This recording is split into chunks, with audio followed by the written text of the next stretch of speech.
I'd like to welcome everyone to the U.S.-Japan Relations Seminar today.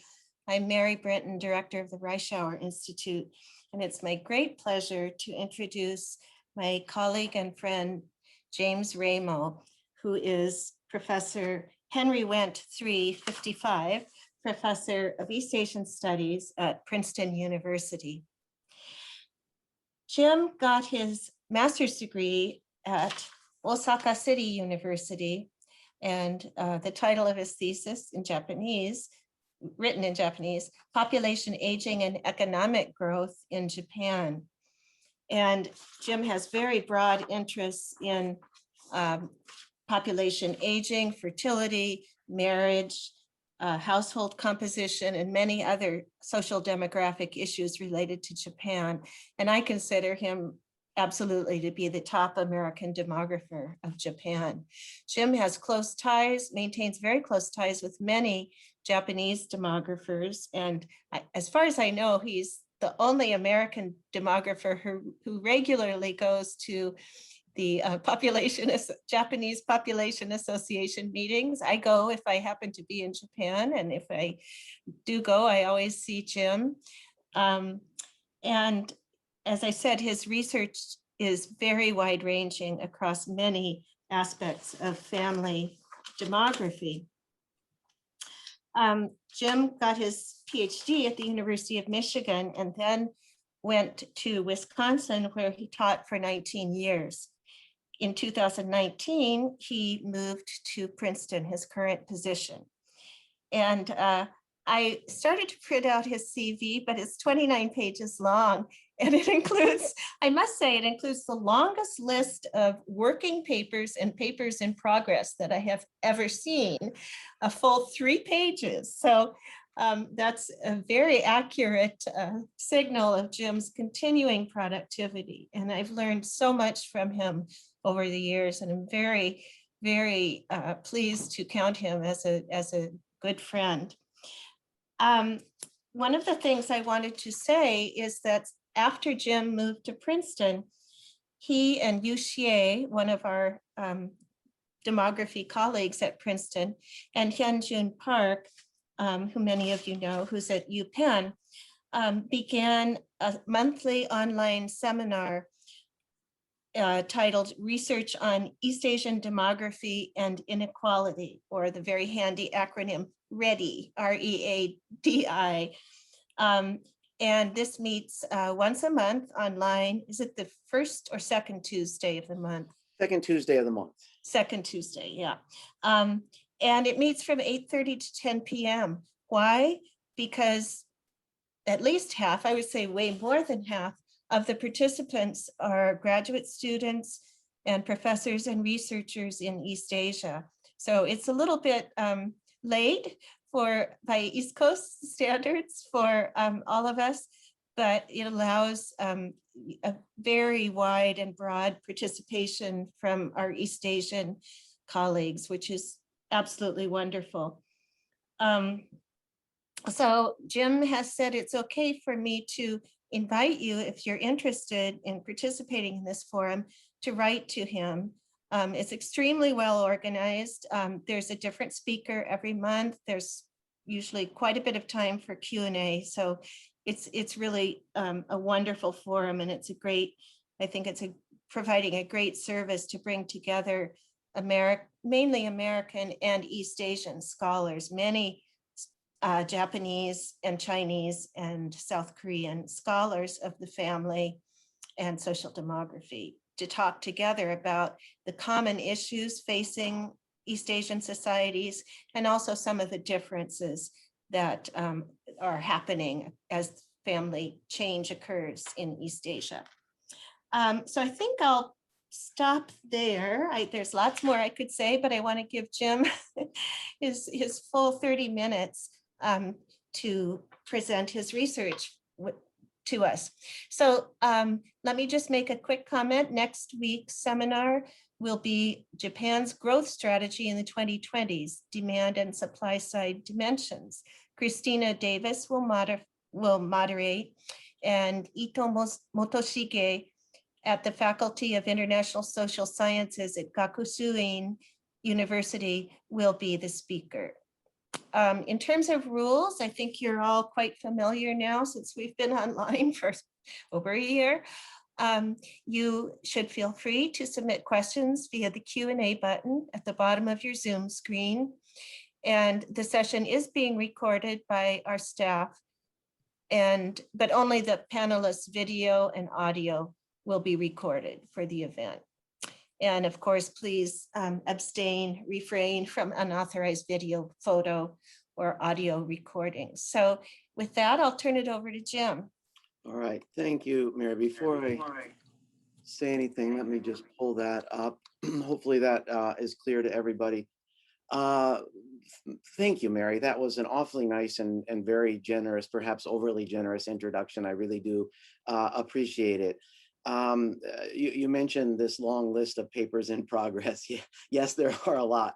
That has to do with both me being slow, but more importantly, has to do with the fact that I have the opportunity to work with a number of just really fantastic students and colleagues in Japan and elsewhere. But one of those students, Jiao Wang, is a fifth-year student in sociology and demography at Wisconsin, and she is very much a full collaborator and contributor to the work that I want to present today.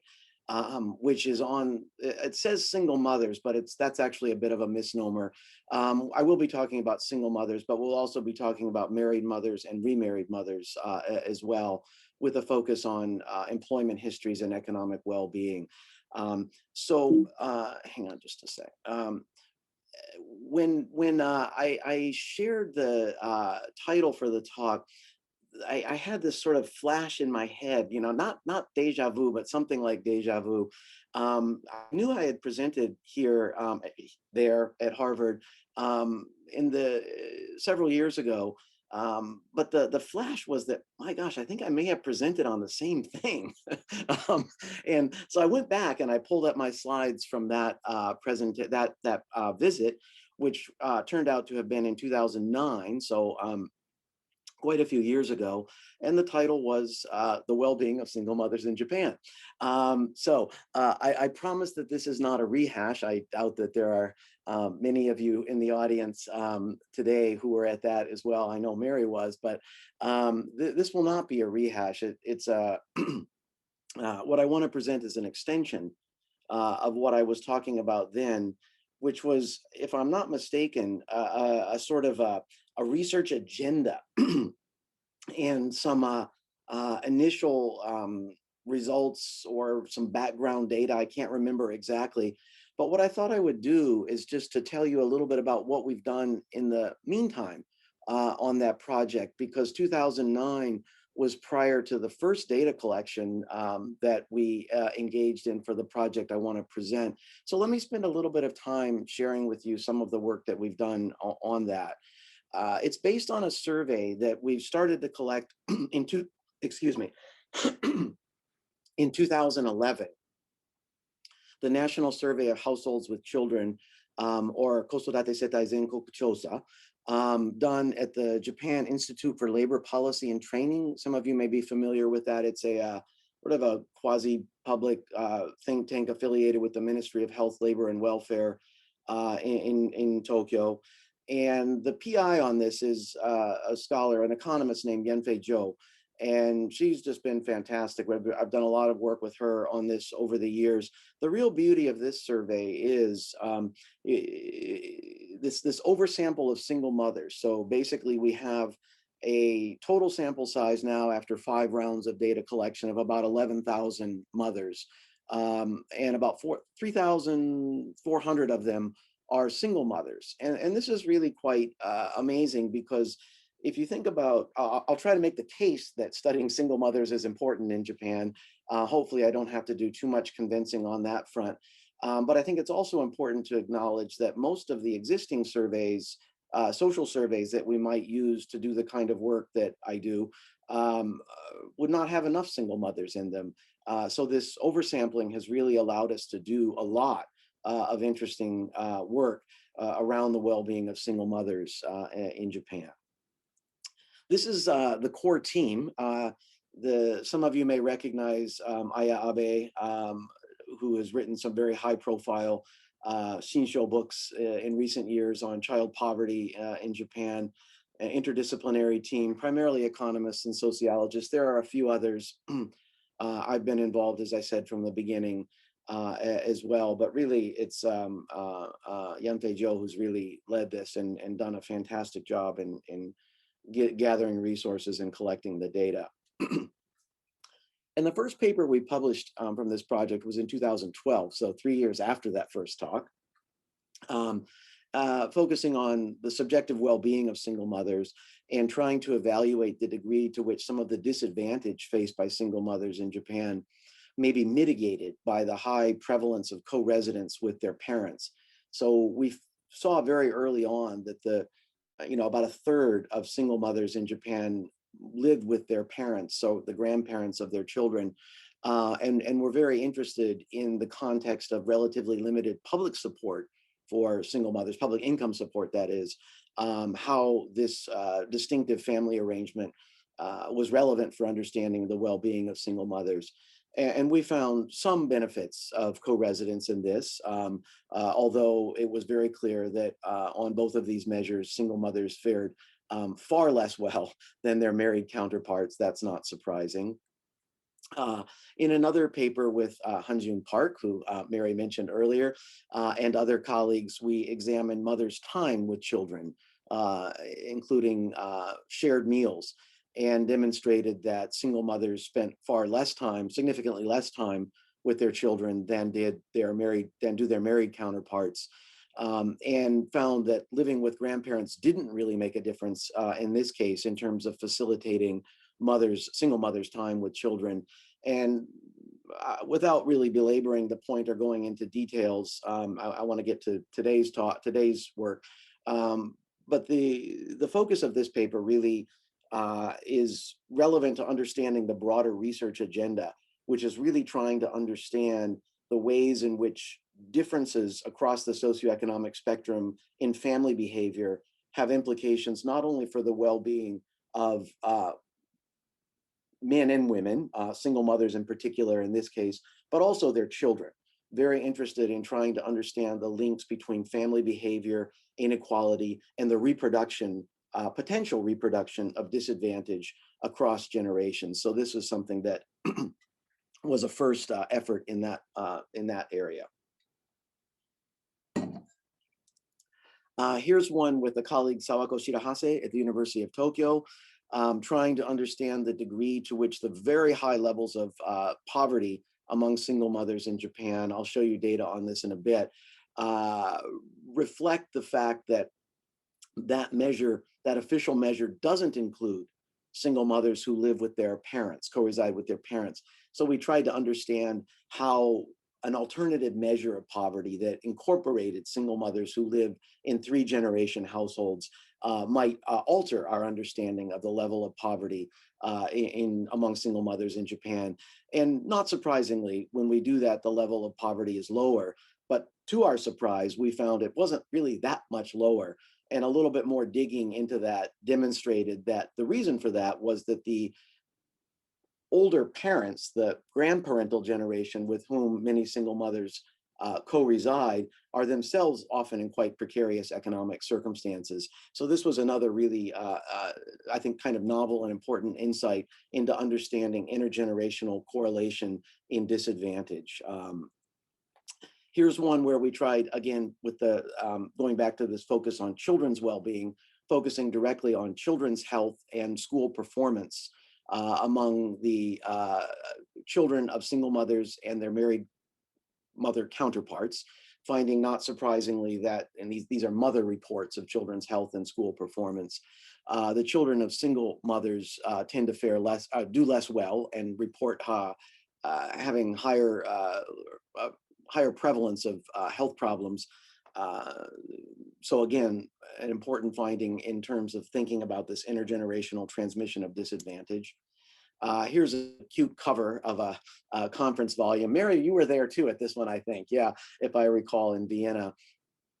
And in this paper, we examined differences between single mothers and married mothers on a whole range of subjective well-being measures, happiness, depressive symptoms, and so on. And again, in keeping with the theme, demonstrated that single mothers fare far less well than their married counterparts, largely reflecting the economic stress and the long hours of work that are entailed with being a single mother in many cases in Japan. So that's just an overview of where we've been, and hopefully the work that I talk about today, the extension and the where it fits into this broader agenda will be clear. The research questions for today are the following. The first 5 of them. The first one is really just sort of a background question. We're going to focus mostly on ever divorced mothers, but just to sort of set things up, we want to look at all mothers together. And we want to ask how much of the educational gradient in mothers' economic disadvantage, that is the concentration of economic disadvantage among less educated mothers, how much of that is accounted for by the higher likelihood of divorce among the less educated, and perhaps by a higher likelihood or a higher prevalence of discontinuous work trajectories among less educated mothers. I'll try to motivate these that second focus a little bit more in a bit. But this is, again, sort of background. We want to sort of get a picture of the lay of the land. How important is divorce and discontinuous employment overall in understanding SES differences in economic well-being? Then we're going to narrow the focus down to ever divorced mothers and ask similar questions. How large, first, is the educational gradient in economic disadvantage among ever divorced mothers? And how much of that gradient can be accounted for, not explained by, but accounted for in a kind of demographic accounting sense, differences in employment trajectories, particularly employment around first birth. I'll talk more about that in a minute. And how much of the gradient may be accounted for by other family characteristics that we don't often think about in this research. And I'll talk more about the specific examples there. And we also want to consider how answers to these questions may differ depending on how we measure economic disadvantage. Typically, we talk just about relative poverty or something like that, but there are many other different measures of economic disadvantage that we might be interested in thinking about, and we want to consider the degree to which our understanding of these relationships may or may not depend on what aspect of economic disadvantage we choose to focus on. So let me take a minute to motivate this theoretically. We've done a lot. I've showed you what we've done on this project so far. And this isn't finished, it's preliminary. We'll present this at the Population Association of America meetings in April or May. But I do think it's a little bit more ambitious, theoretically ambitious. And in particular, the reason that I think this is that we're really trying to think about and position this work at the intersection of 2 larger research themes. First, the one I've talked about so far, the well-being of single mothers, and particularly the role of family support in compensating for, if you will, relatively low levels of public support in places like Japan, not only Japan, but places like Japan. And then the other research theme that I want to talk just a little bit about with you is family bifurcation and inequality. That is something that demographers, the sociologists in the room, and the demographers for sure will be familiar with this term, but it may be something new to others. And that is the notion of diverging destinies. This is a term coined by my colleague here at Princeton, Sarah McClanahan. And basically, it's just it's a sort of catchy term to describe a pattern of family behavior that's been documented in the United States for decades. And that is the growing difference in the ways in which women and men at the high end of the education distribution and at the low end of the education distribution are increasingly behaving, forming and dissolving families in different ways.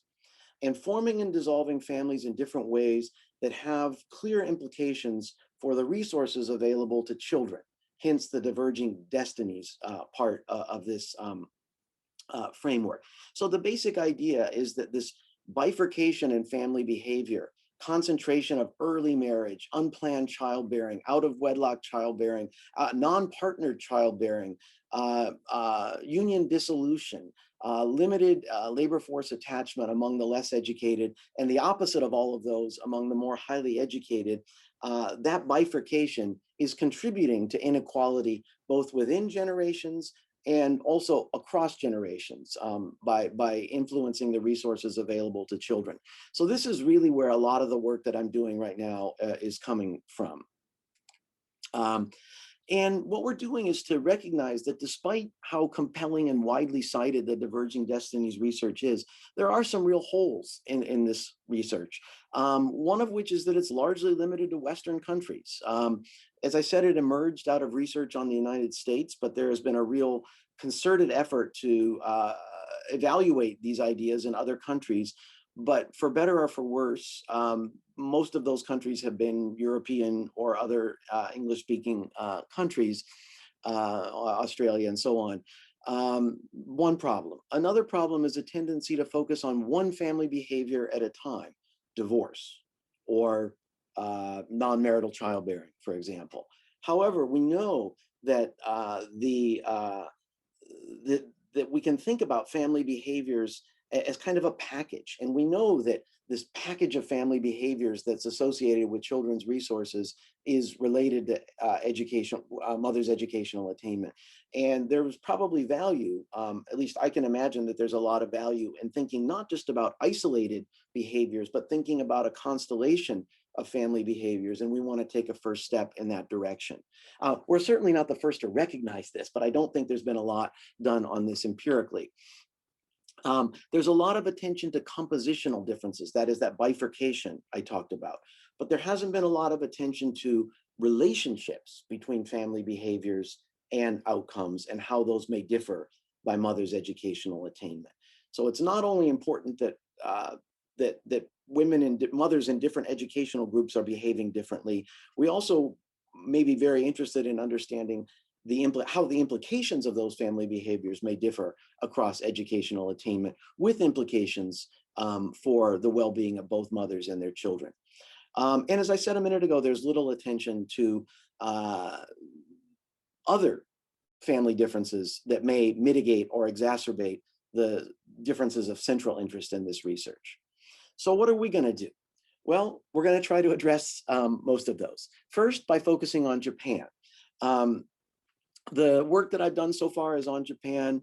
The work that I'm going to present today is on Japan, but I should note that we are in the very early stages. So one more line on the CV of a paper in progress, working with colleagues who do work on Korea, Hanjun Park, and a colleague in China to do an overview of this notion of diverging destinies in East Asia more generally. So keep an eye out for that in a year or two. And we'll focus on a constellation of family behaviors. We want to be ambitious on this, but for today, just going to focus on the combination of divorce and employment around first birth. And we want to decompose well-being into both compositional and behavioral contributions. I've asterisked this, I know that's not a word, but put asterisk next to this because I'm not going to show you this today, but this is something that we're working on. And we're going to try to incorporate some new family behaviors. I mean, not new, but new to this literature, particularly focusing on support from ex-husbands, extended family support, particularly from grandparents, and repartnering. So for those of you who do research on family in Japan, you will know that there's relatively little research on remarriage. So this is a major research focus going forward for me and several colleagues.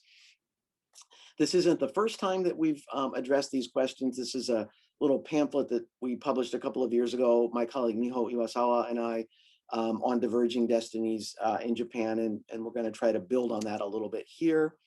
I'm looking at my clock and I realize I need to move along a little bit. So I won't spend much time on the media treatment of single mothers, only to mention that I'm pretty sure that most of you are aware that this is a very high profile issue in discussions of family, gender, and inequality, poverty in Japan in recent years. And to a large degree, well, extremely large degree, that reflects trends in divorce. This is not an ideal graph, I realize, but take a look at the orange circles here. Those are a simple divorce rate, a simple measure of the divorce rate, which you can see increased pretty dramatically in the 1980s and 90s before leveling off and declining a bit. The divorce rate itself on the right-hand side, the right vertical axis, that's not really all that intuitive. So let me give you some more intuitive numbers. The recent figures correspond to roughly 1 in 4 or 1 in 3 new marriages projected to end in divorce in Japan.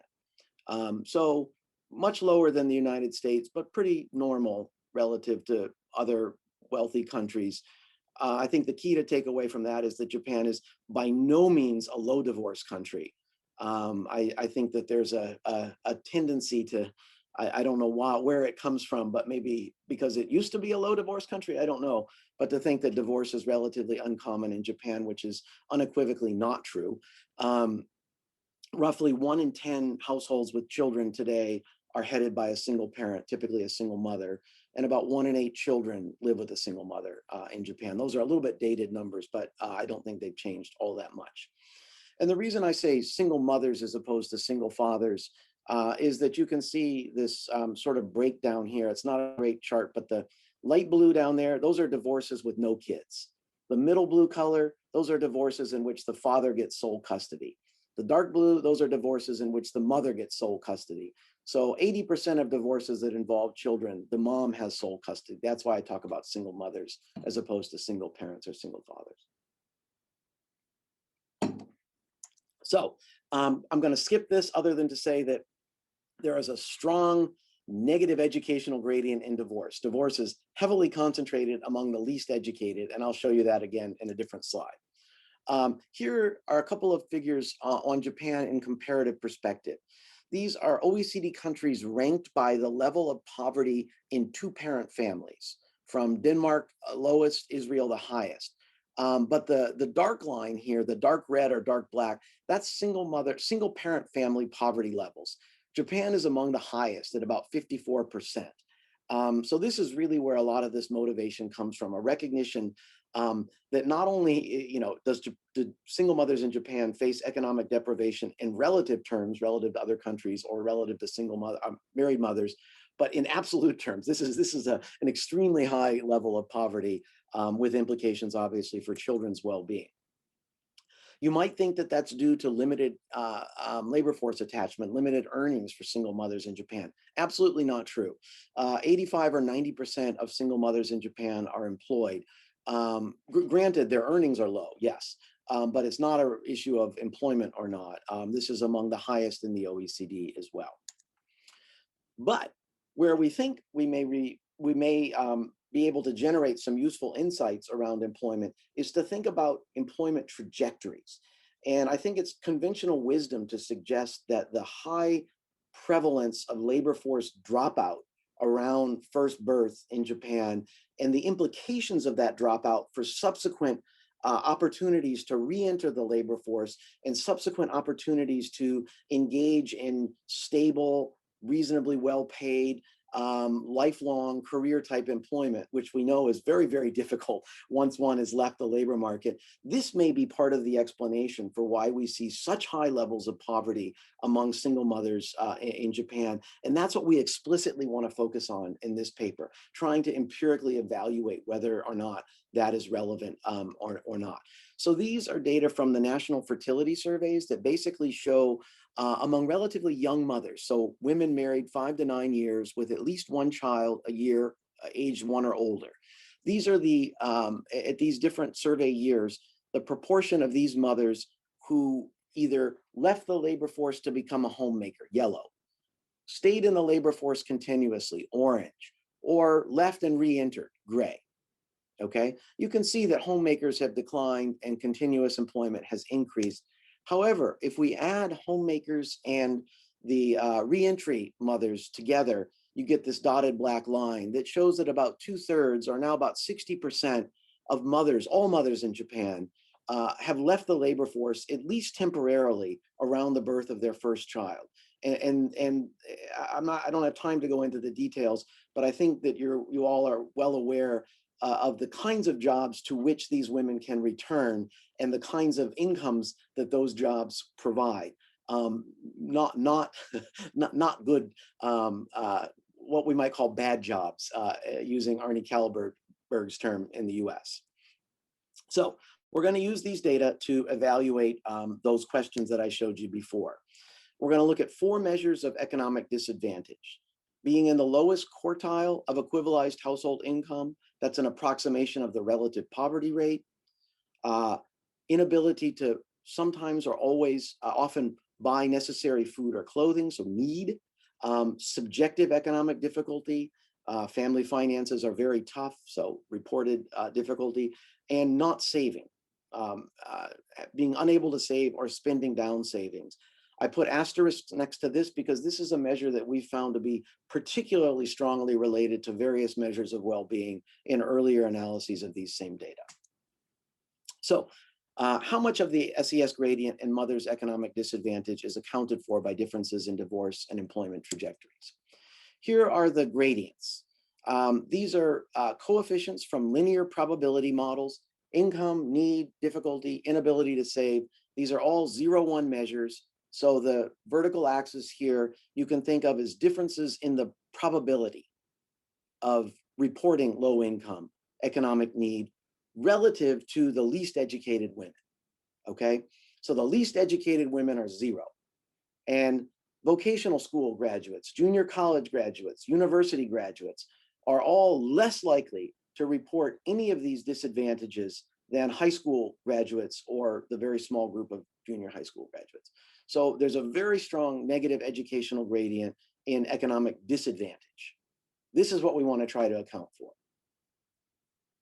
And we want to know whether it's due to this, the high concentration of divorce among the less educated. You can see that the probability of reporting divorce is 3 times higher among high school graduates than university graduates in our data. And how much of it is due to differences in employment around first birth? We have 3 measures: labor force participation and employment status at pregnancy, 1 year after first birth, and at the time of the survey, which will be at different times relative to first birth, depending on when first birth was. But at any rate, you can see not real clear, but a little bit of a positive gradient in full-time regular employment.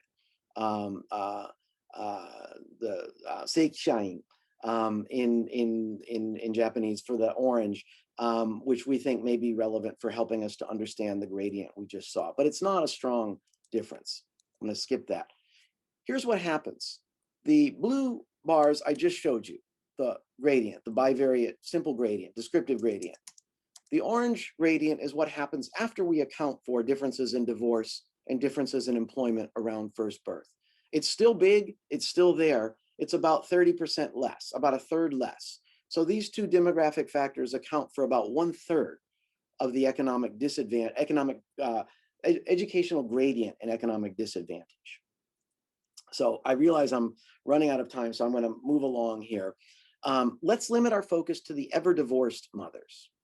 Here's the gradient, okay? Looks very similar. The dark blue is the one I already showed you for all mothers. The light blue is for ever divorced mothers. The gradient's a little bit stronger, which tells us that divorce might be a little bit worse for less educated women than it is for highly educated women in Japan. That's a subsequent area of research for us to pursue. But how much of that gradient is accounted for by differences in employment and by differences in other family circumstances? I'm not going to go through this. This looks very similar to what I showed you earlier. These are the differences in employment among ever divorced mothers, very similar. These are the differences in the other family circumstances. You can see very positive, strong positive educational gradients in child support from the father among ever divorced, the former husband, and a high, strong positive gradient in co-residence with parents. That is, more highly educated ever divorced mothers are more likely to get money from the father of their children, and they're more likely to live with their parents, which may mitigate or even sort of exacerbate that disadvantage of less educated women that we already saw. Remarriage doesn't appear to have much of a gradient.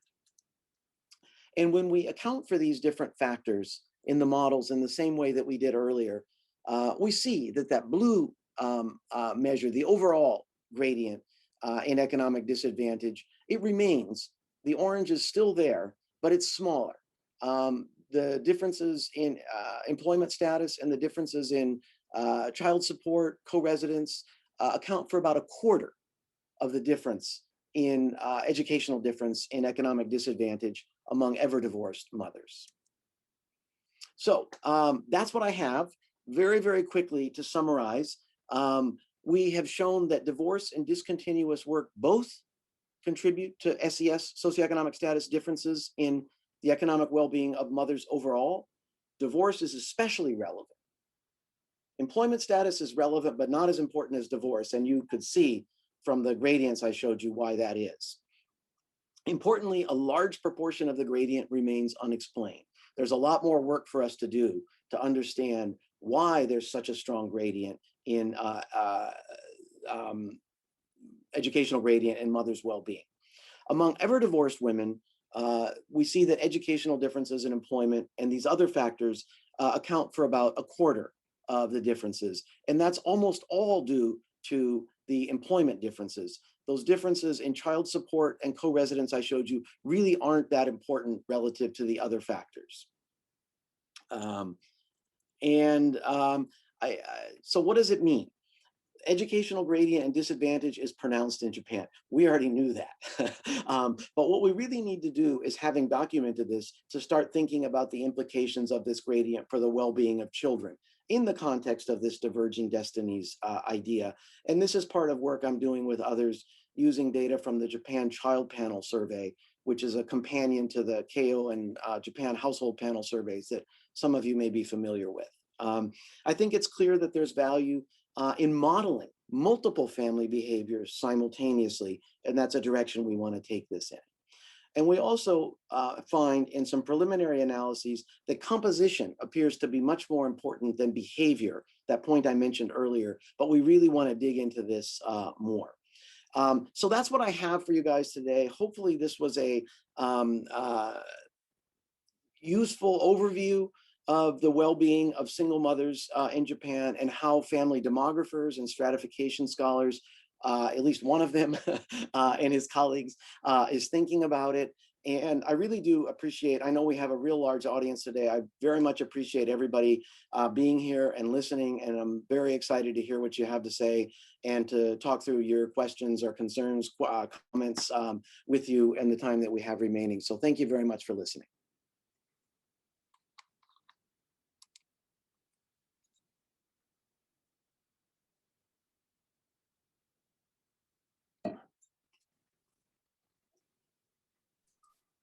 Thank you so much, Jim. That was a really good overview, and with some detail about single mothers' educational backgrounds and single mothers' economic welfare and implications for their children in Japan. So I have several comments to make, and then we already have a couple of really great questions in the Q&A. So let me make my comments, and I think probably you don't need to respond to my comments, but if you want to, you can, but maybe after I've given, the first question from the Q&A. Perfect. Good. So I just want to, first of all, point out, as many of you can see anyway, the great importance of this research, because what you may or may not know is, and I think Jim will agree with me, most American demographers work on America, and we're very familiar with trends as social demographers. We're very, very familiar with trends in family change in America. But really what Jim is doing is kind of taking some of the observations and the key themes in family change in the United States and bringing Japan into the picture. there are many, many European demographers who are working not so much on single mothers, but on many family change issues. But there aren't too many of us in the US in demography who are doing comparative work. And Jim is playing a major, major role in bringing Japan and East Asia more broadly, in a sense, into American demography, but also just really into comparative demography writ large. And I think we have more and more connections as demographers of Japan with people in Europe, because some of the issues such as low birth rates and childlessness and so forth are occurring in Europe too. So I just wanted to, reinforce the importance of Jim's research agenda. And secondly, let's see. I've lost track of my, I do have a question, which I'll raise at the end, very brief question. I think it's very interesting, to start thinking about or continue thinking about the differences between single mothers in Japan who have never been married and divorced mothers. And I completely understand why Jim is kind of bracketing off the divorced mothers to look at as a group first, because the circumstances may be very different, the economic circumstance, or they may be similar between single mothers who've never been married versus divorced mothers. And something I've observed in my own research in recent years, I've been doing, as Jim knows, I've been doing a lot of qualitative work as well as continuing some quantitative work in the same vein as Jim's. And in my qualitative work, we asked people in Japan, men and women in their late 20s and 30s, their level of agreement or disagreement with the following question. And it's a very standard survey question. A child needs a father and a mother to grow up happily. And we asked Americans and Swedes and people in other countries that question. And Japanese people, not surprisingly, were by far the most likely to say, yep, a child needs a father and a mother to grow up happily. And then we followed that by saying, well, why do you feel that way?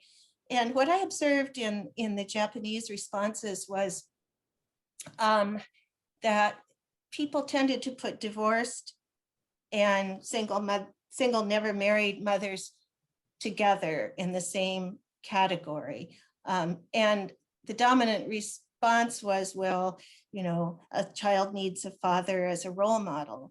And even though fathers are not around very much in highly educated families. And this emphasis on it's kawaiso for the child, and people would elaborate on the various ways that it just is not good for children to grow up in a single mother household. And some of the reasoning was indeed based on economics. People seemed fairly aware that the economic situation of many single mothers is quite bad. And then some of it was stigma, the stigma that a child might face at school, for instance, if people find out that he or she is being raised in a single mother household. One quick clarifying question, Jim. There's no joint custody in Japan, is that correct? I'm not sure about the law, Mary, but in the sort of empirical distribution, no. That one graph I showed, there was a little gray sliver, and that was other, not sole paternal or sole maternal custody, which I'm guessing is mostly a joint, some kind of joint custody worked out between the partners and perhaps their lawyers. But I do know that there's a lot of discussion about this now, particularly raised by fathers and who are reasonably pushing back against the implications of the current system for their ability to be engaged with their children. Because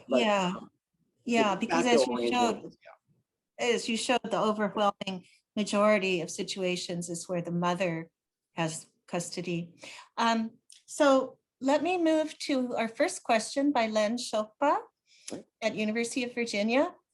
And Len asked the following: I know several divorced mothers in the US who went back to school to become nurses and achieved economic security in that way.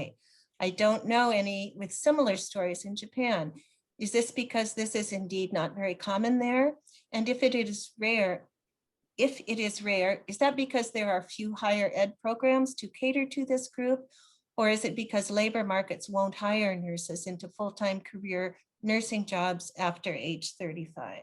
So it gets to the employment opportunities or lack of opportunities for single mothers. Great.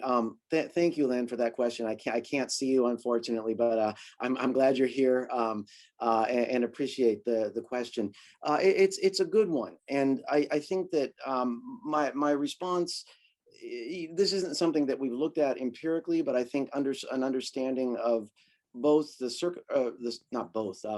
the circumstances of single mothers in Japan, B, the nature of the educational system, and C, the labor market. I think all of those together combine to make that, I think, an extremely unlikely scenario. So first, I think that with some exceptions, our research suggests, and the work that people like Aya Abe and others have done, suggests that single mothers are hanging on by a thread financially. And with some exceptions, perhaps those co-residing with their parents, those who have parents who are in relatively decent economic shape, may be able to return to school hypothetically. But I think that's not true of most single mothers. That would be just, I think they're looking to find time to sleep, much less time to be able to go back to school. The second is, I think, as many of you know, the educational system in Japan is not really set up to foster second chances in the same way, or third chances in the same way that the US system does via, say, community colleges or other types of professional programs. You're done and you're done. There's very little going back to school and upgrading skills in Japan in general. Not to mention among single mothers. One thing I'd be very interested to see going forward, though, is the increasing relevance of vocational schools and other venues for getting, if not a degree, and certification, shikaku, yes, of some type or another, that may not lead to nursing, but may lead to some higher paying, more stable employment. But my understanding is that that's not really part of the educational system right now. And I think also, you know well, and I think many others do, about statistical discrimination in hiring. I think mothers in general have a hard time being hired in the Japanese labor market. Single mothers may even have a harder time. But again, in the spirit of looking forward, let's see how that plays out as the labor force shortages become more severe, and we're in a position where employers are competing for employees and not picking and choosing. So it's a long-winded non-answer to a really good question, but thanks. I would just add, Lynn, and to others, that Machiko Osawa, a very close friend of mine for many years, who just retired on Saturday, by the way. Didn't know that. Yeah, from Nihon Joshidai. Machiko, for many years, in the latter part of her career, ran a center at Nihon Joshidai that was specifically oriented towards trying to figure out how mothers of single or otherwise could re-enter the labor market in better jobs than most do. So it's an extremely important issue in Japan. As Jim showed us, more and more women, especially highly educated women, are becoming seishain when they leave school. And the rate of maternity leave, well, maternity leave is guaranteed. The rate of childcare leave being taken by female seishain who started working, before they had kids is very, very high. So that is part of why we see that continuous labor force participation rate increasing. But that is for women who, again, started out in the labor market before they had kids, and certainly before any kind of family disruption occurred. Let me go to the next question from Kamimura Yasuhiro, coming to us from Japan, I believe. You have shown the disparities within Japan, but how will you explain the position of Japan among countries? I think it should be explained by some institutional factors, e.g. welfare regimes. Otherwise, it may become a cultural argument. So, yeah, thank you. That's a great question. I mean, that's our job as social scientists, I think, to some degree, as Mary was mentioning here, when we do look beyond our borders and try to incorporate the interesting things happening in other countries. I think there's some responsibility to make sense of that in the broader context as well. And as Mary knows, I am definitely not someone who is likely to pursue a cultural explanation for these differences. And I think there are a lot of factors that are relevant, and we're trying to pursue a couple of them. One of which is, as I said, the discontinuous labor force participation and perhaps differential patterns of discontinuous labor force participation in Japan. I think the other one you mentioned, policy, excuse me, is critically important. I mean, I think there's a tendency to think that policy in Japan is relatively unfriendly or ungenerous to families, and I think that's fair, certainly vis-a-vis European countries. But I think in terms of single mothers, the policy is, as I understand it, the following: independence through employment. This is where we get the money to conduct these surveys. This is done through a labor force research center.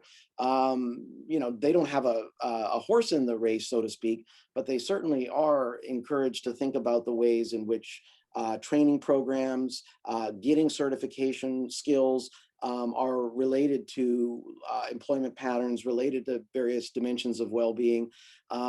And I would argue that in the absence of strong income support, hey, we're in the middle of a lot of discussion about child support right now in this country. And that's certainly not something that single mothers have access to in Japan. It's not zero, but it's not certainly enough to live on. And I think when you consider the types of employment opportunities, not just in terms of pay, but in terms of stability, in terms of time, in terms of flexibility. Those are institutional factors that I think, even though our work isn't able to clearly document that empirically, are extremely relevant for understanding what's going on. If there is a cultural part of the explanation, I would argue that it may have something to do with what Mary was saying earlier about the ways in which women and men in Japan may, to some degree, think about the ways to resolve an unplanned premarital pregnancy differently than they do in other settings. So a great book that some of you may be interested, written by Alison Alexi on divorce in Japan. It's a qualitative study. It's free. She made it available. Alexy is her last name. It really talks directly about this, and sort of hearing exactly what Mary's talking about regarding decisions to sort of swallow any reservations one has about the relationship in order to do the right thing and marry and follow the right path and leave the labor force and focus on the child in the early years, with the implications being that once that relationship that one had concerns about falls apart, you're in the position that I've described single mothers being in. So I think that is sort of an intersection between a cultural and an institutional explanation, but I would focus more on the labor force and the public income support as being particularly relevant. Thank you. This is going to be followed by another policy question, but I would add to what you just said, Jim, access to public childcare. Oh yeah, huge, yes. Thank The you. waiting lists among my interviewees, the waiting list issue is huge, even for married women, say Shaeen, who qualify, fully qualify, but they can't get their kids into public childcare. All of my interviewees are in the major metropolitan area of Kansai and in Tokyo. But childcare is another component because you can't get a full-time job if you have nobody to take care of your kids. And so looking into how childcare arrangements are made by single mothers, as you alluded to earlier, is very, very important as well. So now we have a question from Kubo Yoshiaki. Thank you for a fascinating presentation. I am an associate of the US-Japan program from Okinawa, where the divorce rate and child poverty rates are the highest. I would ask about policy implications of your studies in order to decrease inequality and to increase the well-being of single mothers. Thank you. So what are some of the policy implications that you are interested in? Goodness, that's a very tough question. It's probably the most important question, and I don't know. I mean, whatever I say is going to be unsatisfactory probably to you, because it will be unsatisfactory to me as well. Most of our work is focused really on just trying to document and make clear that these differentials do exist. I think that a couple of policy implications. One is that sort of retrenchment or pullback on public income support for single mothers or other poor families in Japan is probably not a great idea. I understand the political appeal of that. It's had political appeal in this country for at least 20 or 30 years. We may be going in the other direction now. That is one. And then the other, I think, is really a broader policy issue that goes well beyond single mothers, goes well beyond any particular region.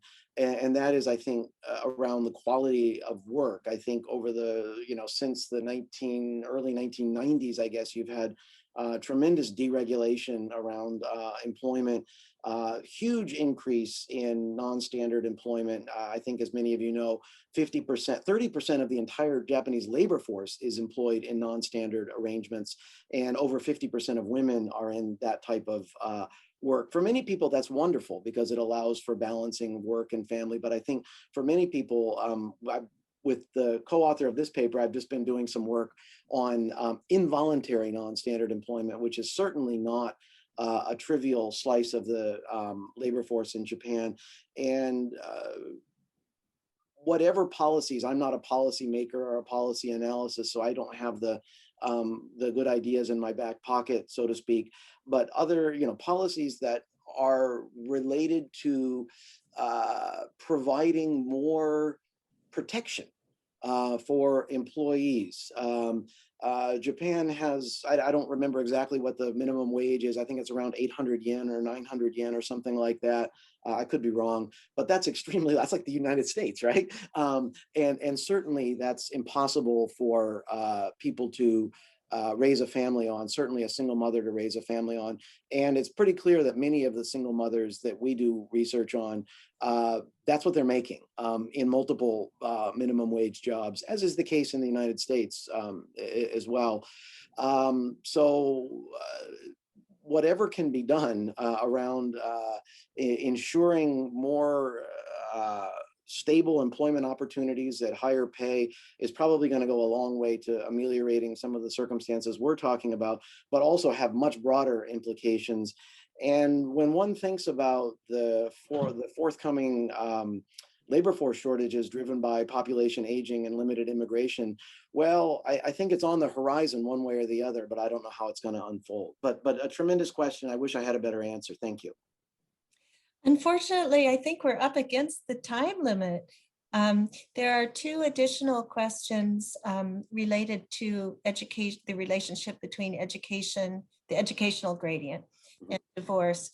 One is by Uchikoshi Fumiya, It's been waiting for a number of minutes, and Hillary Holbrow. I would ask our staff if there's a way of forwarding these questions to Jim so that he can see them, because as I said, unfortunately, I think we're up against our time. So I just want to thank Jim for a very, very interesting and stimulating presentation, getting into a lot of important issues that are ongoing and perhaps becoming worse even in Japan. And we got a little bit into policy issues. So we are very thankful that you were able to make it. We're sorry we can't take you out to lunch. Next time. Yeah. But and again, as I said at the beginning of the seminar today, if you're interested at all in participating in the seminar that Jim and Yuxie and Hyunjun Park have organized for around issues of East Asian family change, to I think feel free to drop Jim an email. And there's also, he tells me, a graduate student kind of breakout group that meets a little less frequently than once a month. So onward. Thank you so much, Mary, for the opportunity. I really wish I was able to see faces and to be able to interact and answer questions afterwards, but this was a wonderful opportunity.